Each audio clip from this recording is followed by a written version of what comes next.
বিসমিল্লাহির রহমানির রহিম। আমি প্রথমেই ধন্যবাদ জানাচ্ছি অন্তর্বর্তী সরকারকে, বিশেষ করে অন্তর্বর্তী সরকারের স্বরাষ্ট্র উপদেষ্টা, পাশাপাশি আইন শৃঙ্খলা রক্ষাকারী বাহিনীকে, তার পাশাপাশি দেশের ছাত্র সমাজ, বিশেষ করে যারা গত আওয়ামী লীগ সরকারের পতনে বিশেষ ভূমিকা রেখেছিল তাদেরকে গতকাল আওয়ামী লীগ ঘোষিত, নিষিদ্ধ আওয়ামী লীগ ঘোষিত লকডাউনকে প্রতিহত করার জন্য, লকডাউনকে অকার্যকর করার জন্য আওয়ামী লীগ এবং তার দোসররা বিভিন্ন নাশকতার মাধ্যমে গাড়িতে বোমাবাজি, অগ্নিসংযোগ, জনগণকে ভীতিকর পরিস্থিতি রেখে একটি অস্থিতিশীল অবস্থা করার জন্য তারা পায়তারা করেছিল।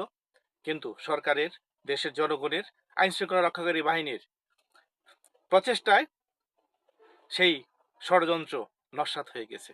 আমরা প্রত্যাশা করতে পারি একটি সুন্দর, সম্ভাবনাময় বাংলাদেশ গড়তে আমরা ঐক্যবদ্ধ থাকব। নাশকতাকারী, দুষ্কৃতিকারী কেদেরকে আমরা প্রতিহত করব। ধন্যবাদ সবাইকে।